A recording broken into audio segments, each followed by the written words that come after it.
into our discussions the great Ben Golliver from the Washington Post. Ben, thanks so much for making time. My pleasure. My pleasure. We're getting close. All-Star break, trade deadline, lots of stuff going on right now. So, and I'm sure you were watching Cooper Flagg versus Con Knipple. I know that you had that game on. There's no question about it. Oh my God. What a show. Yeah. What a show. Like, to see the Dukies, the two young guns who have been neck and neck all year. Unbelievable display of things to come, what they're evolving into, both of them. And, you know, I think when people read the headlines this morning, if anybody checked the score, the box score first, the visiting team comes up first, they go, wow, Knipple must have worked over Cooper last night, 34. And then if you look at, then you go, 49. Where the heck did that come from? What a performance. I always feel bad for the guys who fall just short of like a 50, right? Or just short of a 60. You know, anytime you're on that, stuck on that 49 or yes, whatever it might be, it's just like, oh man, all it would have taken is one free throw, one layup somewhere along the way, and you get the round number. And what was so interesting to me was at the buzzer of that game, Cooper's team, you know, because it didn't quite go well at the very end. They didn't quite get the shot they wanted, and so they lose a close one. And obviously everybody knows it's Cooper versus Con, so, you know, Cooper wants to win that. Con wants to win that. Of course. I don't know if you saw, some of his Dallas teammates gave him space, you know. It was like, hey, let's not go console the 19-year-old and tell him that it's okay, that, oh, you didn't get the final game winner to go down, or you still played a good game. They gave him space like you would the most competitive person you know after they take a loss. It's like, hey, now is not the time to go tell Cooper it's going to be okay. Just let him process this and work through it on his own. And that's what I actually love about Cooper and Con. Two insane competitors, you know, and you can tell from even just like Con's efficiency, how well he's hit the ground running in the NBA, that this guy just is all about hoop. You know, there's not really a lot else going on. He wants to win badly. And, of course, that's kind of been Cooper's story really since high school. So I just thought that little moment was interesting where the veterans already know, don't treat Cooper like a rookie. Treat him like a psychopathic competitor where you want to stay out of his way a little bit. He's not your average 19-year-old. That is for sure. But going to, like you said, Con's efficiencies, the level of play these two young guys have in their game in the league, where you're dealing with the best of the best, and the emergence that has happened so quickly. What I'm seeing more and more, and this is from watching a lot of NCAA basketball along with the NBA, a lot of young players, the advancements now among young players in their, not just their skill level, but their interpretation level, the very best of the best. I look at Boozer playing for Duke, and people say, he's not athletic enough. They were saying the same thing about Con. Is he athletic enough? Yeah, hell yeah, he's athletic enough. Boozer's going to be just fine. The guy can flat out play. The overemphasis, I think you see it so often because you're courtside so often, but you can't overstate how athletically gifted the NBA is. But the guys like we've talked about who have the high skill level IQ and competitive advantages that they create for themselves are able to succeed just fine, even if they can't run the fastest, jump the highest, and they're not crazy athletic. I always come back to touch and feel as being really, really important characteristics, more so than even physical attributes in this modern NBA. In large part because it's offensive driven, right? And in large part because there's a lot of room to operate, right? So you have space for days because all your teammates can shoot. So what can you do with that space? You know, do you have the ability to find the open man? Do you have the ability to create a shot off the dribble? And can you hit a shot from three different levels, right? Can you get to the rim, hit something from the mid-range, get to the free throw line, shoot the three-point shot?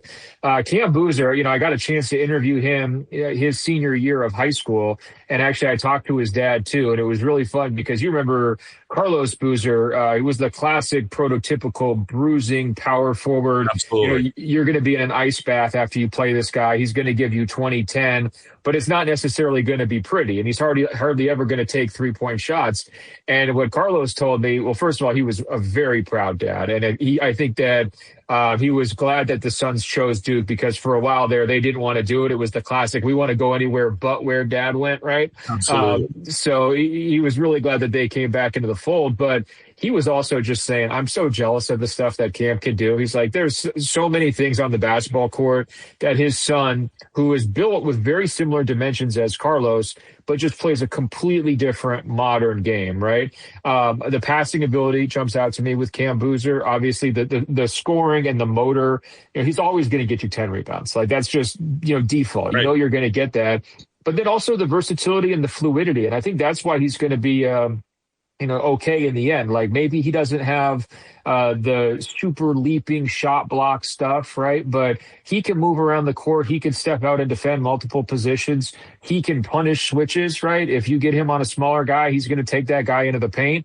And then he can step out and shoot a three if you're trying to drop off of him, right? So that's a lot of characteristics we want from big guys. And so I'm a Boozer believer, no question about it. And his mental makeup is really what Coach Shire talked to me about. In my story that I wrote before the season, it was this idea of like, well, how do you have a revenge mission if all of the guys who lost in heartbreaking fashion in the Final Four are gone, right? Cooper's gone, Kahn's gone, Malawak is gone. And so it's like, Duke, you're always going to reload with 5-star athletes, but if you're John Shire, how do you tell these guys, we just had one of the worst losses in the Final Four has ever seen. We were heavily favored to win it last year. And even before, in the days after that loss, I should say, Cam Boozer was already telling me, I just coincidentally interviewed him at that point. He was already telling me, we got to get this one back next year. We got to do this right. He's like, I know that's going to burn Coach Shire because he had been recruited heavily by Coach Shire. He's like, we got to kind of make this thing right. And so that's the competitiveness you want. You want the guy with the, the composure and the understanding. I look at like AJ DeBonsa recently was talking about the rivalry between Utah and BYU. And he was like, well, I'm from Massachusetts. I don't know much about the rivalry, but I'm glad to go out there and play well because everybody was so excited about it. Just a different approach, and I'm not saying one's better than the other, but the way Cam is just kind of so locked in, all basketball, super professional, polished. I would have a really hard time passing on him if I had a top pick in the draft. I would too, and for all the reasons that you just described, because I watched DeBonsa play, watched the game the other night against Arizona, where he didn't have what you would say is an outstanding game for him. He was still effective at times, and you can see the talent. But I agree with when I watch Boozer play, there's that next level of burn where if you're going to bump him, he's going to bump you harder. If you're going to, he will counter everything that you throw at him with increased effort. And you saw that last night, certainly with Kahn and with Cooper and what they were doing and what they were, the way they were going at each other, the way that the teams were going at it. High level of competition. And I just think that intangible goes so far when you couple it with the strengths that a Boozer brings. So I'm with you. Like I'd have a hard time looking at Boozer and saying, he's not my guy. I want this mindset on my team, along with the skills. I want that mind on my team. Well, and also keep in mind, he won 4 straight high school state tournaments in Florida. Florida is not. This is Alaska, where his dad played. Right, or I like to say it's not Oregon, where Peyton Pritchard, pretty much did the same thing in Oregon 8. It's a little bit of a different standard down there in Florida. So that to me is impressive. But also, he stayed at the same high school for 4 years. That's a level of stability you don't always see. And so I just think he's a really known quantity, a very high floor player. Maybe the ceiling isn't quite as high as some others, but I think the ceiling's pretty high too. I felt the same way about Cooper. It's just sort of like some of these guys you can't miss. I mean, and there was some doubts about, I think, Boozer coming in as a freshman. People were questioning, how is he going to make the transition? It's like, well, pretty good. Didn't he have like 40-20 in one of his first games before the season? I think he's done just fine. Yeah. What these guys are ready, the level, Ben, that these guys are ready to compete at's incredible. Cooper just turning 19. He's just fine in the NBA. There's nothing about the NBA. Once in a while, you see some rookiness, if that's even a word, in how he plays. And once in a while, he looks like a 19-year-old kid. Very seldom. And then, we're getting more and more of what Cooper Flagg's going to become. Well, I think that, he had basketball parents who got him into it early. He was always playing up. I mean, he was playing against the best competition. He had the USA basketball experience, which I think helped him play against pros when he's 17 and 18 years old. But going back to Boozer for a minute, because, his dad had a nice window into, high level youth development, right? So Carlos Boozer makes tens of millions, if not hundreds of millions of dollars in the NBA. And he sees pretty early that his kids are going to be basketball players. And so by the time they were in middle school, they had basically, a personal trainer / development coach who had worked with NBA players, was working with Miami Heat players, who was already putting these guys through their paces in addition to their AAU teams and their high school teams, right? Once they get to high school. So they're getting into diet. They're getting into strength training by the time they're in high school. They're at all these camps. They're playing for USA Basketball's youth team. I mean, there are so many ways for these guys to learn, not to mention dad can take them to the locker room and say, hey, here's LeBron, my former teammate, right? Or here's this guy. So it's, it's not a level playing field. It's one of those things where it's like, these guys have had every advantage. And I think especially in Boozer's case, he's just taken full advantage of it. I don't think he wasted a single second of his youth development journey. Now, the question becomes as we go forward, because he's starting so early in terms of his development, he's playing so many minutes, is he going to last as long, right? Is he going to be able to play into his 30s, mid-30s, late 30s? Because we're seeing a lot of players right now, it feels like they kind of hit a wall with their career in their mid-20s, and they don't hit their prime in their late 20s like they used to. I'm talking about elite level prospects where, they've been, picked over, looked at since they were 12 years old. So that's kind of the real question for the next generation to me is longevity, right? It's not about can you hit the ground running, because these kids are hitting the ground running like crazy and making a big impact. It's all about can you sustain a 10 to 15 year career at that high of a level, given the way the NBA game is being played right now. Like we've touched on many times and is talked about so often is where are the injuries coming from? Why is it so prevalent right now? And right now, what strikes me, Ben, is it's still theoretical, and I don't think people have their heads around it yet. Like why this is happening so frequently and at such a severe level, where like these injuries are serious and they're legit, and these guys are finely tuned. The nutrition's looked after, the strength, the stretching. It's not like they're cutting corners. I think I heard Kenyon Martin the other day talking about what he did that the guys don't do today. I'm listening, this guy, that's just all BS. These guys are doing so much more than Kenyon ever did. Right. But I can't explain, people can't explain why the injuries, the soft tissue injuries are happening so frequently now. Oh, I mean, talking to the NBA doctors, they didn't have really clear theories necessarily when I did a story about this a month or two ago. But I think everyone agrees pace and space, yes, it leads to injuries, and the pace is just getting pushed like crazy. Yes. And so that's how you're going to get a calf strain, right? If you're running up and down and you're closing out on shooters and you're sprinting back in transition.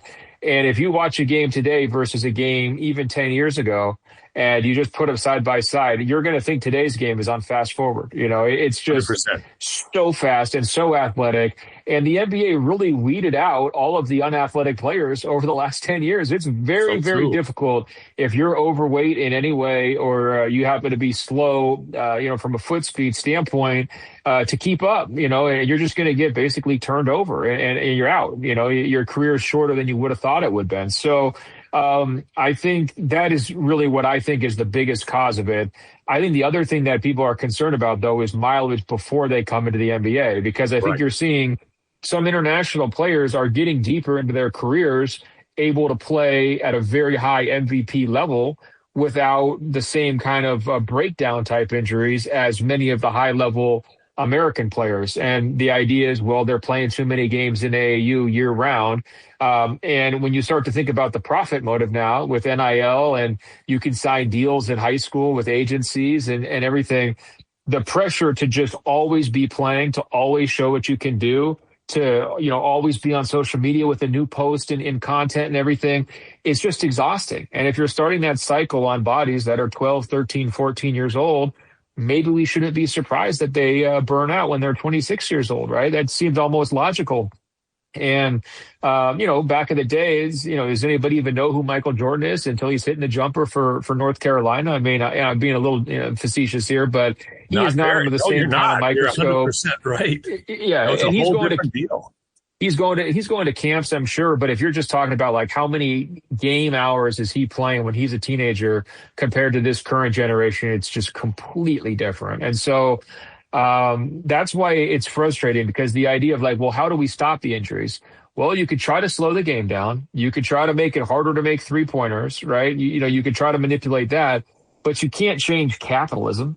You can't change all these kids who are 12 years old who want to make it to the NBA and are willing to do just, darn near anything to get there, right? And so, that's why I think a lot of people are throwing up their hands, and actually, I think a lot of people are putting their hands over their eyes, and they're just saying, oh, let's kind of just hope whoever's healthy gives us a good show. And if people get injured, well, they get injured, But I think, and I'm talking to Ben Golliver from the Washington Post here on the Deep Dive on Hoop City with Paul Sir.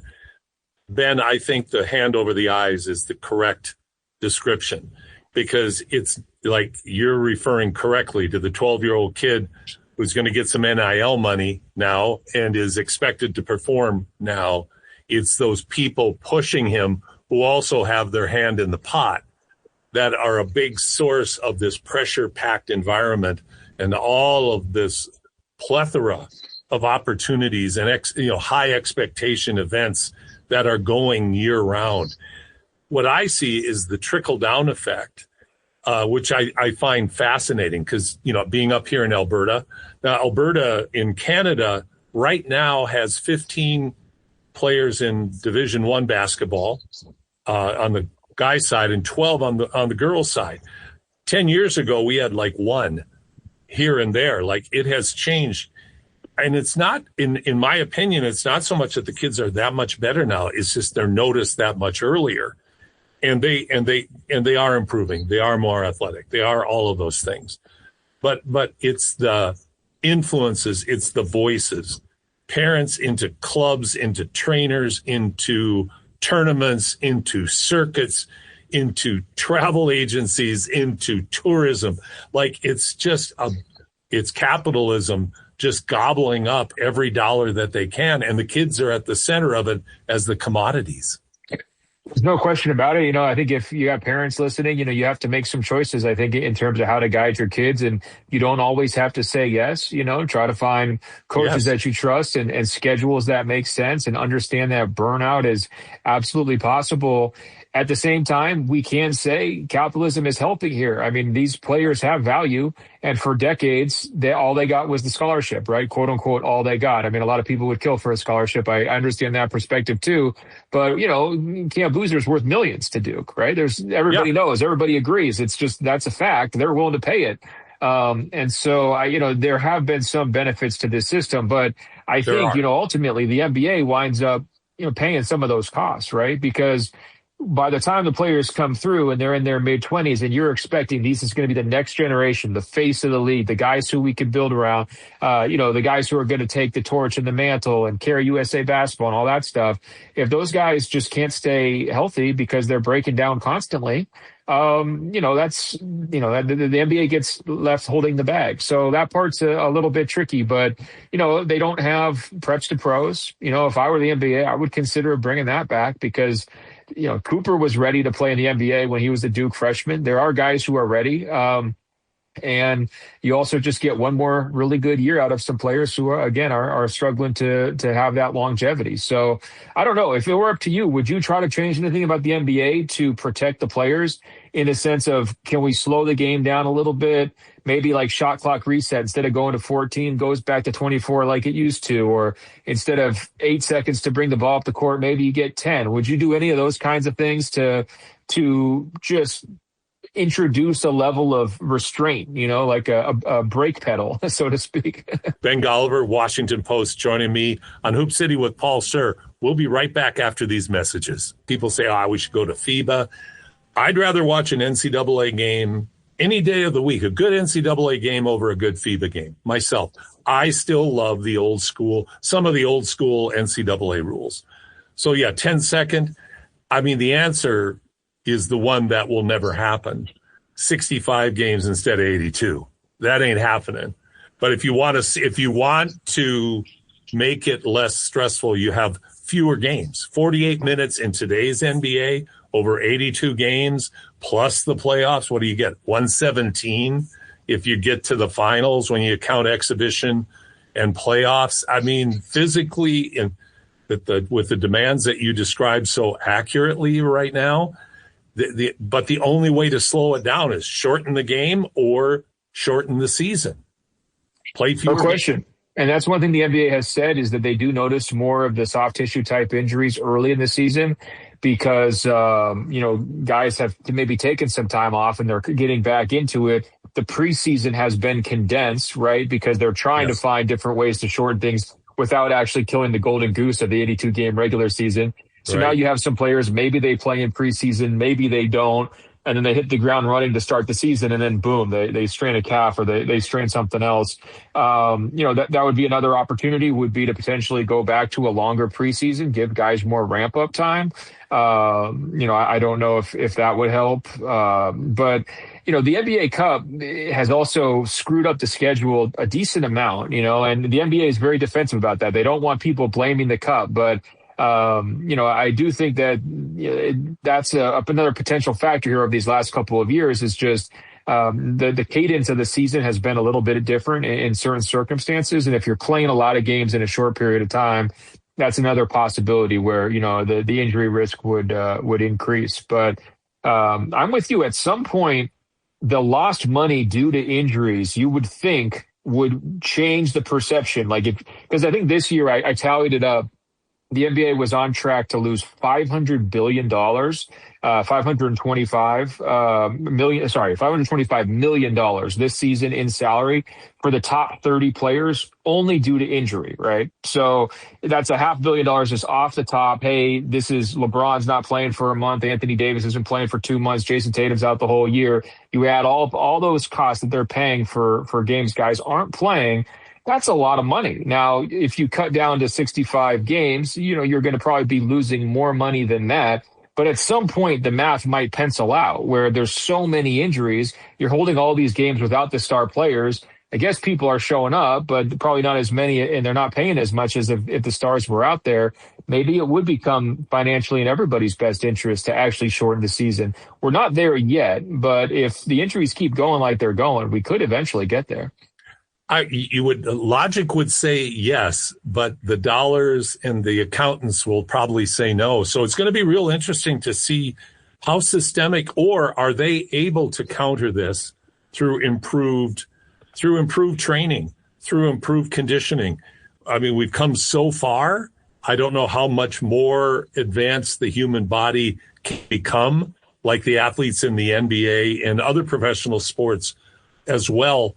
But who knows? I'm sure that's what they're going to try to attack first, rather than cutting back on the number of games. But and they have been. I mean, that's the thing, and that's what scares the NBA doctors is they got really serious from a data and health perspective side. I would say even more than 5 years ago. This has been a real focus for them, and now they are looking at a curve where the injuries just keep going up for the last 3 years, and it's to serious star level players, and they're guys who are missing months. And that's, it's an existential threat. Like if you're a stars league, which the NBA has always been, if your stars aren't on the court, that is a existential threat. And, they're in good shape because they just signed the television contract. So they have a while to kind of work through this. But the question is, again, what's the effort level on it? How big of a priority is it? Or do you just default to, well, hey, if, next man up, one guy goes down, somebody else pops up, for example, Jason Tatum goes down. Well, now Jaylen Brown's looking like an MVP, right? Or Tyrese Halliburton's out, but look at what Tyrese Maxey's doing, So that's one way to cope through this, but it's also harder to build bonds with your fan base if that's the case. What you really want is the star level guys who are making playoff runs year after year after year to build up rivalries, to really build up passionate fan bases, and to get people saying, I have to see that game, between this team and this team because they battled in the playoffs the last couple of years, and this is going to be the big payoff moment. Like that's the kind of stuff that you really want. And, what we saw last year, for example, Boston couldn't make it through the regular season. They had a whole bunch of injuries. They got to the playoffs. The wheels fell off. Tatum, blows his Achilles. This year, Oklahoma City, I think, is number 2 in games played, missed games due to injury, because their entire team's been out practically besides Shea. I mean, he's been out there, but lots of guys in and out of the lineup. And the question to me is, I assumed that they were going to go back to back because they're such a good team. Are they going to run out of gas too? Are they ever going to get the stars to align where all their players are on the court? Because it's very difficult to win a championship if you're only 60 or 70% healthy, right? And so now a major storyline coming into this season of, can Oklahoma City be one of the best teams of all time? Can they defend their championship? You could lose that, just like you lost the Celtics title defense because of injuries, right? That doesn't feel super healthy to me. And I don't think that's in the best interest of the sport. I know they want parity, but I don't know if they want this type of parity, right? Where, you don't get to see somebody take the king down. Yeah, that you don't want it to be because guys are having season-ending injuries and lineups are in a constant state of flux like they are right now. I think you're making great points. Now, this is a bit of a criticism of the NBA. Not a bit. It's a straightforward criticism. One of the ways that they're dealing with the business side of things, and I don't think it's necessarily that it relates to what we're talking about in terms of the injuries, is the NBA keeps expanding its markets. Looking at Europe, to me, it's the surfboard in front of the tidal wave. How do you stay in front of the tidal wave? You stay on your surfboard, and you keep finding new markets, and people are buying it, overseas. If they expand to Europe, that could be huge. It could absolutely be huge. Their impact in China and the money that they generate through their Chinese operations. So the motivation is for more, just like we're talking about with AAU. It's for more, not less. So yeah, we want all the stars, but these factors don't align, Ben. Yeah. No, I mean, there's no question that this current NBA administration has been revenue focused, unlike any previous. Unlike any previous NBA administration, right? And that will be Adam Silver's legacy, as he made everybody so much money. I mean, he is just an unbelievable driver of revenue. And, the Europe is sort of this, latest initiative. I guess sitting back as somebody who doesn't work for the NBA, is enough? It's like, how much money do you need? Can we just have a product where the guys are out there playing every single night? Can we focus on that? That would be, my preference. I would trade the NBA Europe if I knew that, we had 85% of the stars, available on any given night, which they're not even close to that this season. So, but at the same time, the NBA does what it does very well. I think NBA Europe could really be a big ad for that sports scene over there. It'd probably ruffle some feathers and take a while to develop. And, you got to kind of earn the credibility. But nobody's going to sell a game of basketball better than the NBA. You know that. No one's ever done it better previously, and no one will ever do it better, period. So, unless they replace Silver with Trump, then I think they'd have a harder sell over in Europe. Yeah, that's true. Well, Silver, he went over there for the London and the Berlin games, and he was making his pitch. And, I think to some degree, it's good for him to be over there to see, well, what's the basketball community really like in some of those places? Because we know Serbia, they're willing to die for the sport, right? But 100%. London, it's maybe, I wouldn't say it's that high on the totem pole, right? So not at all. Basketball in London is still on the sixth page of the paper. Right. I remember when I played in Belgium way back when, it was like I'd open the paper up and it was 6 pages of soccer, 3 pages of cycling, and then on the back page there'd be 2 little stories in the bottom right about basketball. And it's not that way anymore, but they have traditions, etc. Like you said, London, is that an NBA franchise in London sustainable? I don't know. I don't know what the economics are. Same in Berlin. I just don't know. But it's an interesting experiment for sure. Well, the other reason why it's interesting is because I haven't traveled extensively in Europe, but I've been there a few times, and it does feel like there, in many of the countries, especially the big cities, there is an obsession with American culture, not obsession, Absolutely. But a real interest in American culture, American celebrities, American athletes, right? So like you're walking down the street in Paris, you're probably going to see a LeBron billboard, or something along those lines. the NBA Europe proposition is not we're going to bring all of the best NBA players to Europe and you get to watch LeBron. The NBA Europe proposition is we're just packaging what you've got here already differently, and maybe you'll like it a little bit more.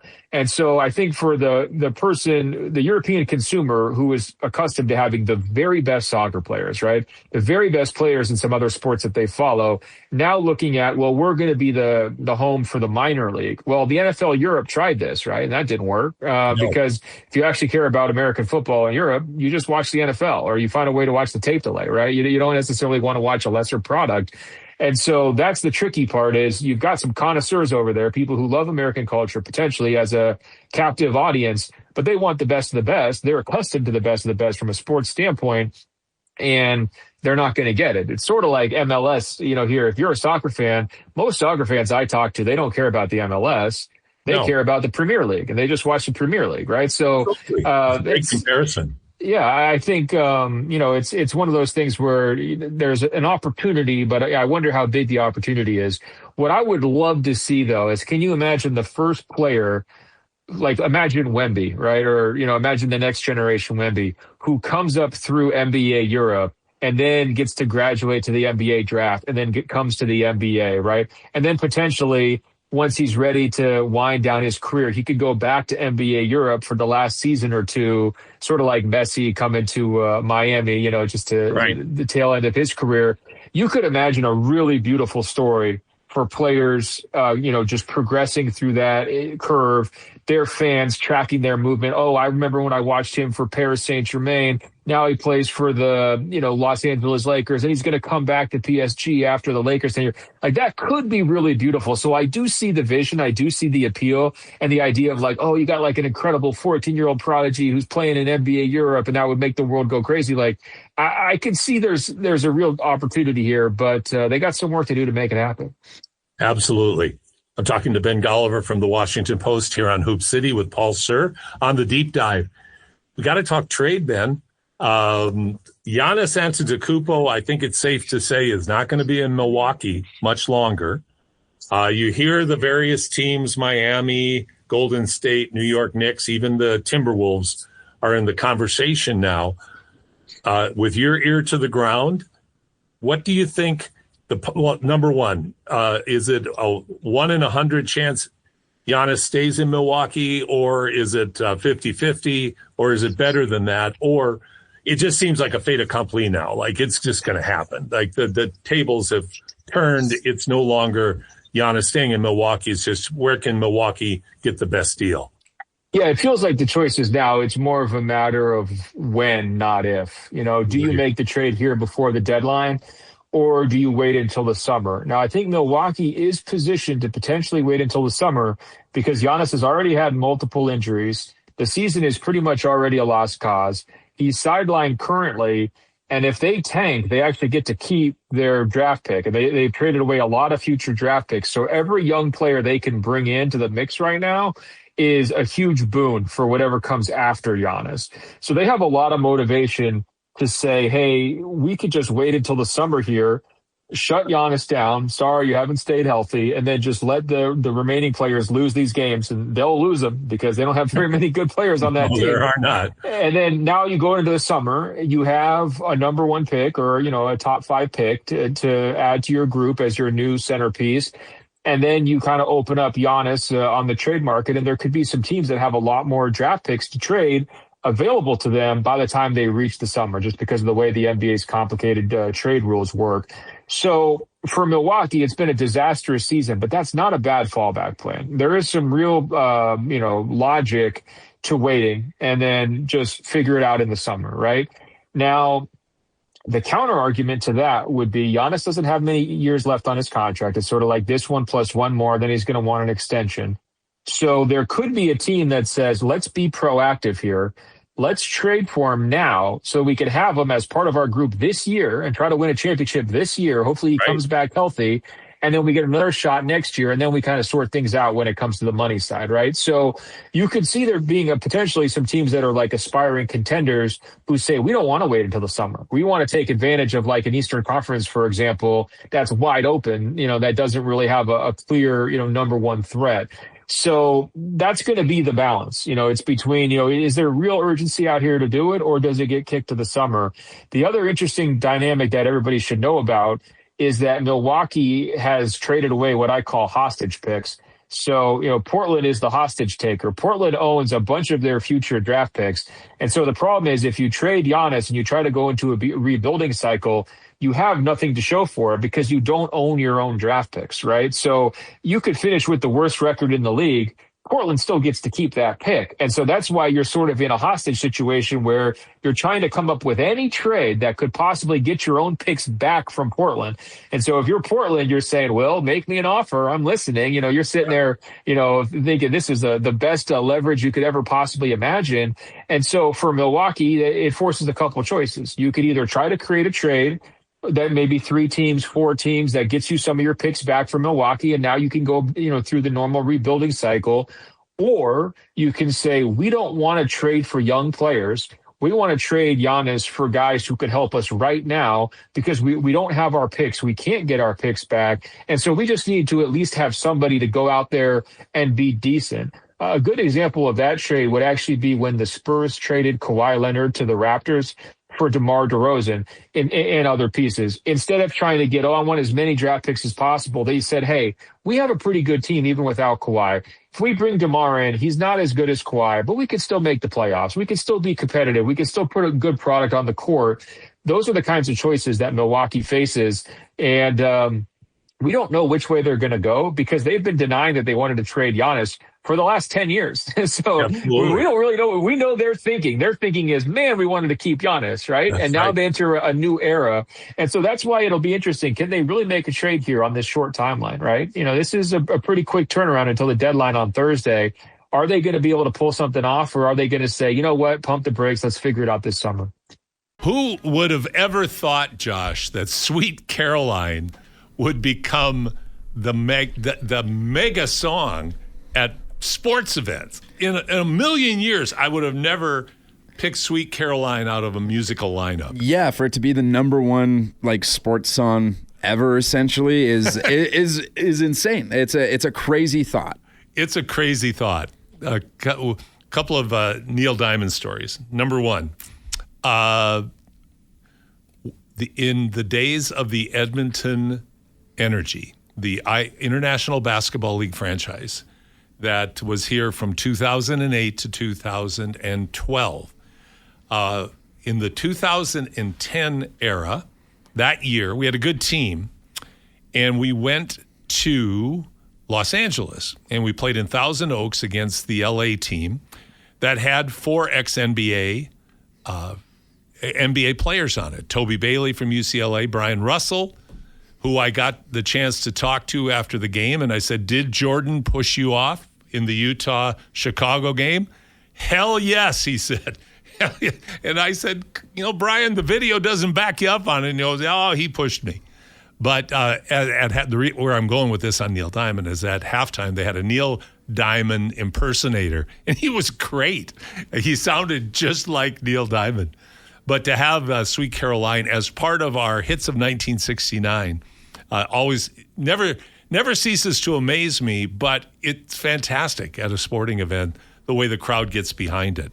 By the way, Josh has posted our playlist on X, so you can see Paul's playlist, the top 100 hits of 1969. There are some phenomenal pieces of music in there. Josh, what's our poll update? Our poll update. All right, so the question today was, who's your favorite Canadian player? You had the choices between SGA, Jamal Murray, Dylan Brooks, and Shaden Sharp. 53.3% of the votes went to SGA. 20% went to Jamal Murray. I believe 6.7 would be 1% of the vote going to Dylan Brooks, and Shaden Sharp with another 20%. And then we had a comment from Sports 1440's own Declan Kruger, who said Andrew Wiggins, #heat culture. So outside the box there, but yeah. You know what? Not bad. And I'd say you're 3 years past due. Andrew is a valuable piece on the Miami Heat. He probably is exactly where he should be right now at this point in his career. And Wiggins had a couple of all-star seasons, won a championship with Golden State, had his best year in his championship year. I think if you look at Andrew Wiggins' career, people maybe thought he might be a bit better, but he has been a great contributor for Miami, who have been, I think, relatively successful. Kind of leads me, though, Josh, to a conversation we were having at a break about the Giannis Antetokounmpo trade situation, and you are of the mind that a team like San Antonio, I threw in the name Miami, but that a team like San Antonio should go all in right now to try to get Giannis Antetokounmpo into their fold and see if they can win a championship with Wemby this year. Yeah. So what I told you off air was like, is the possibility to do what Olajuwon and Sampson didn't, because obviously they had what was essentially the original Twin Towers. Yes, they were, and they met up with the Celtics in the finals and ultimately lost. But then Sampson fought injuries, and they never went back to it together. I am of the mindset that, like, yep, you have Wemby, who can shoot the three and is so good defensively. Like, nobody would score on that front court, right? The way to make it work is De'Aaron Fox, he is trade ineligible until February 3rd, which, that's what, Tuesday? Tuesday, yes. Yeah. So if a deal doesn't get done, or maybe they have a handshake deal already of like, hey, man, when De'Aaron Fox is able to be traded, like, we'll go. And you have to give up someone like a Keldon Johnson, who would be my pick for Sixth Man of the Year, or a Devin Vassell, who you just signed to a contract to make this money work. And then you go, well, we got Wemby. If we get a ring, it's all worth it, right? And then you go, all right, here's 3 firsts, or here's 4 firsts, or whatever to get it done. And then you have a dangerous front court, and you have to capitalize on the fact that Giannis is getting older. He's been injured this season, his second one this year, and in previous seasons. And Wemby, as great as he is, he's had the health concerns that he's had. So I capitalize when you can with the young, exciting team that you've got, and just make a run at it, because you can beat the Thunder with that lineup, because they don't rebound well. And if you have 2 7-footers, like, SGA can score all the points he wants, but if he misses it all, like, the rebound goes in San Antonio's favor, and they're running and gunning.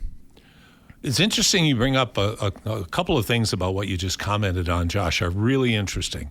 Number one, you mentioned the Twin Towers, Ralph Sampson, Hakeem Olajuwon. Ralph Sampson, I keep referring to this, but if you'll Google Ralph Sampson highlights, I think you would be surprised, if not shocked, at how skilled Ralph Sampson was. Way ahead of his time.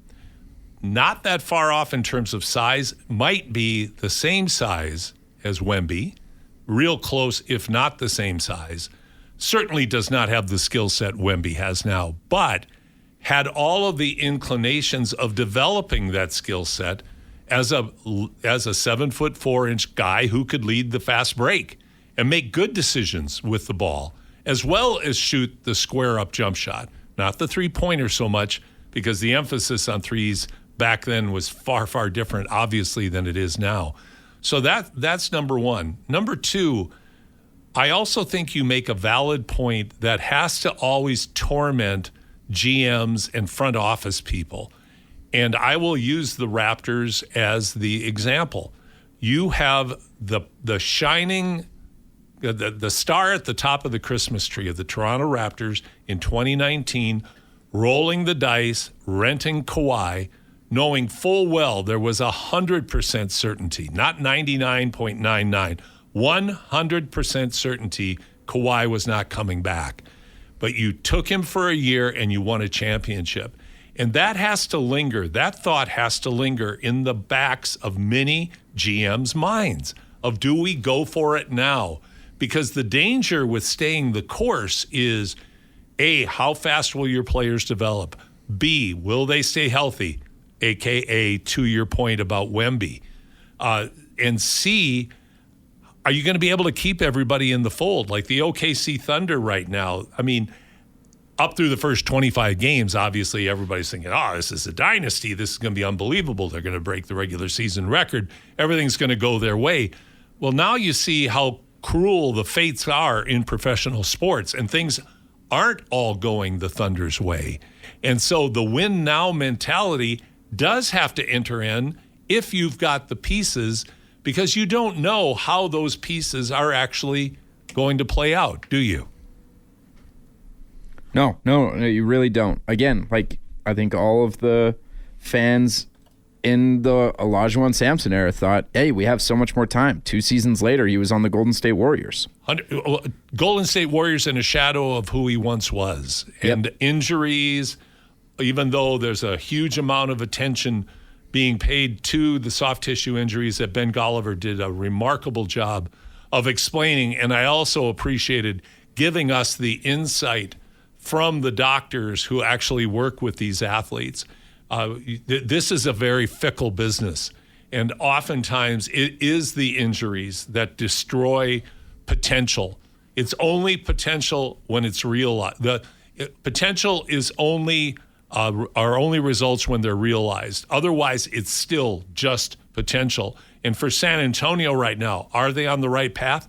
Absolutely. Are they exceeding expectations? Absolutely. Are they good enough presently, if they're healthy, to give the OKC Thunder or the Denver Nuggets not just a series, but win a 7-game series in the playoffs? Yeah, we'll see. Maybe. But they're awfully young, and they still have gaps, and they show consistently that their youth is still a factor in how good. And by the way, Wemby, as great as he is he SGA yet? Not quite. He's going to be if he stays healthy. Next year he could be, and maybe even at the end of this year. Maybe I'm understating what they're capable of doing. But I'm quite intrigued by your thought that maybe you try to go all in, knowing full well, though, you're dealing with another guy in Giannis, again, and I'll refer to our friend Ben Golliver, talking about, are these injuries becoming more systemic? Are they becoming more nagging? Are they going to be consistently part of what you have to expect from Giannis as you go forward in his career? Man, oh man, what a tough job to try to discern and delineate what you do. Do you do it now? Do you make a run, or do you stay the course? Just like we talked about with the Raptors as well. Kudos, by the way, to our listeners again. SGA deserves to be the favorite. I was somewhat playing the devil's advocate in talking about Dillon Brooks because he has been fantastic this year. But SGA, he's the reigning MVP, playing like an MVP right now. So no wonder. And Murray, now that he's got his partner back in Jokic, has been deadly and a great leader and playing the best basketball of his career. Fantastic for NBA basketball fans. There are some great matchups on television today in NCAA men's basketball. At 2:30 today, Kansas is going to square off against BYU. Number 13 BYU, who played Arizona, the number 1 ranked team in the nation, to a real tough game. Had actually the ball with 11 seconds left in the half court with the opportunity to win it, only down 1 to Arizona in Provo, Utah. But BYU lost a heartbreaker, but now they go against a Kansas team with Peterson, who has missed a lot of games, but is regarded still as one of the top 3 draft picks, and DeBunstra from BYU also, along with Cam Boozer, in that group of 3 that are widely regarded as going to be the first 3 that are going to go in the draft this year. But that's going to be a fantastic game. I'm not sure if Peterson is playing for Kansas or not. But then UConn versus Creighton. The reason I mention them is I think the Blue Jays at Creighton have a legitimate shot at an upset here over the number 2 UConn Huskies. So that's a game for me that I'm going to be watching. And then St. Mary's of California against the top 10 Gonzaga Bulldogs. St. Mary's gives Gonzaga games every year. And in fact, they have been consistently beating Gonzaga, particularly on their home court. And I'm not sure tonight if it's at Gonzaga or not. But that's at 8:30 tonight. That's going to be a great basketball game as well. So some fantastic key matchups. As we wind down now, one thing that we're going to watch over the next week, and I hope we can have a guest next weekend on, is on the WNBA, because that's a mess. And it deserves to be broken down. So I'm trying to get Sirhat Sohi from Edmonton, who has a podcast for The Ringer on. So we'll be talking more about the WNBA as well. Every week at this time, I remember my son Ben. Ben passed away in April of 2023. We obviously miss him terribly. Ben left a legacy with his music, but more than that, he left a legacy with his kindness on how he dealt with and treated other people. And what I would encourage you today is, number one, make sure you tell the people in your life that are important to you how important they are. Make sure you tell the people that you love them.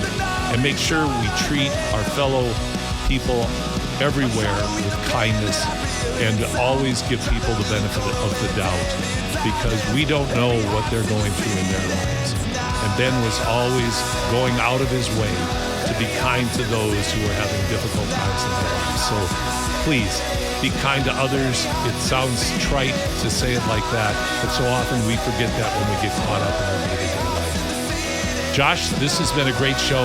Yes, it has. Thank you. You're very welcome. I'm looking forward to next week already. Likewise. Bye, Mom. Likewise. And remember, you can watch us on YouTube anytime. Just go to YouTube and punch in the basketball, or not the basketball show, Hoop City with Paul Sir. It was bound and determined to come out today that way.